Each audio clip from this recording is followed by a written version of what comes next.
wabarakatuh. Perkenalkan, nama saya Arini dengan NIM 240210013 dari kelas 4A, Prodi Administrasi Publik.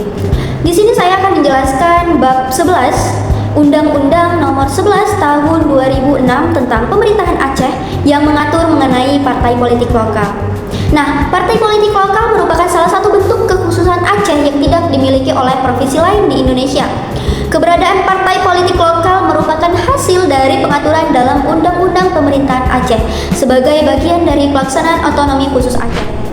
Pertama, mengenai pembentukan partai politik lokal yang diatur dalam pasal 75 dan pasal 76, masyarakat Aceh diberikan hak untuk membentuk partai politik lokal. Namun, pembentukannya harus memenuhi beberapa persyaratan, seperti didirikannya oleh minimal 50 orang warga negara Indonesia yang berdomisili di Aceh, memperhatikan keterwakilan perempuan paling sedikit 30%, memiliki akta notaris, kepengurusan yang jelas, kantor yang tetap, serta kepengurusan di sebagian besar kabupaten atau kota dan kecamatan. Setelah seluruh persyaratan dipenuhi, partai politik lokal harus didaftarkan dan disahkan sebagai badan hukum oleh instansi yang berwenang.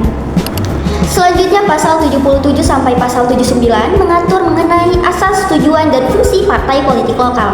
Asas partai politik lokal tidak boleh bertentangan dengan Pancasila dan Undang-Undang Dasar Negara Republik Indonesia tahun 1945. Tujuan utamanya adalah memperkuat demokrasi, memperjuangkan kesejahteraan masyarakat Aceh, serta menjadi sarana penyaluran aspirasi politik masyarakat. Selain itu, partai politik lokal juga berfungsi sebagai sarana pendidikan politik, rekrutmen kepemimpinan, serta mendorong partisipasi masyarakat dalam kehidupan demokrasi. Kemudian pasal 80 sampai pasal 87 menjelaskan tentang hak, kewajiban, dan pendanaan partai politik lokal. Partai politik lokal memiliki hak untuk mengikuti pemilihan umum di Aceh, memperoleh perlakuan yang sama sesuai ketentuan peraturan perundang-undangan, serta menerima bantuan keuangan sesuai aturan yang berlaku. Di sisi lain, partai politik lokal juga memiliki kewajiban menjaga keutuhan negara Kesatuan Republik Indonesia, mentaati hukum, menyampaikan laporan keuangan secara transparan, dan melaksanakan pendidikan politik kepada masyarakat. Adapun sumber keuangan partai politik lokal berasal dari 3 sumber utama, yaitu iuran anggota, sumbangan yang sah menurut peraturan perundang-undangan, baik dari perseorangan maupun badan usaha dengan batas tertentu, serta bantuan keuangan dari Anggaran Pendapatan dan Belanja Aceh atau APBA, atau Anggaran Pendapatan dan Belanja Kabupaten atau Kota atau APBK yang diberikan sesuai ketentuan peraturan perundang-undangan. Dana tersebut harus digunakan secara bertanggung jawab dan dipertanggungjawabkan melalui laporan keuangan yang dapat diaudit. Selanjutnya pasal 88 sampai pasal 95 mengatur mengenai larangan, pembubaran, dan pengawasan terhadap partai politik lokal. Partai politik lokal dilarang melakukan kegiatan yang bertentangan dengan Pancasila, Undang-Undang Dasar 1945 maupun mengancam keutuhan NKRI. Apabila melanggar ketentuan tersebut, partai politik lokal dapat dikenai sanksi hingga pembubaran sesuai mekanisme hukum yang berlaku.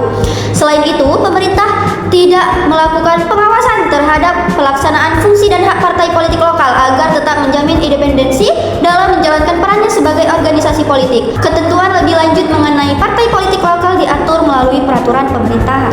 Sebagai contoh penerapannya hingga saat ini, Aceh memiliki beberapa partai politik lokal seperti Partai Aceh yang ikut berkompetisi dalam pemilihan anggota DPRA maupun DPRK. Kehadiran partai politik lokal memberikan kesempatan kepada masyarakat Aceh untuk memilih wakil rakyat yang dianggap paling memahami kondisi dan kebutuhan daerah. Sebagai kesimpulan, bab 11 Undang-Undang Nomor 11 Tahun 2006 memberikan pengakuan terhadap hak masyarakat Aceh untuk membentuk partai politik lokal sebagai salah satu bentuk kekhususan Aceh. Meskipun memiliki kewenangan khusus, seluruh aktivitas partai politik lokal tetap harus berlandaskan Pancasila, Undang-Undang Dasar Negara Republik Indonesia tahun 1945, serta menjaga keutuhan negara Kesatuan Republik Indonesia. Dengan demikian, keberadaan partai politik lokal diharapkan mampu memperkuat demokrasi, meningkatkan partisipasi politik masyarakat, serta mendorong pembangunan Aceh yang lebih baik. Sekian penjelasan dari saya. Terima kasih atas perhatian Bapak, Ibu, dan teman-teman semua. Saya akhiri. Wabillahi taufiq wal hidayah. Assalamualaikum warahmatullahi wabarakatuh.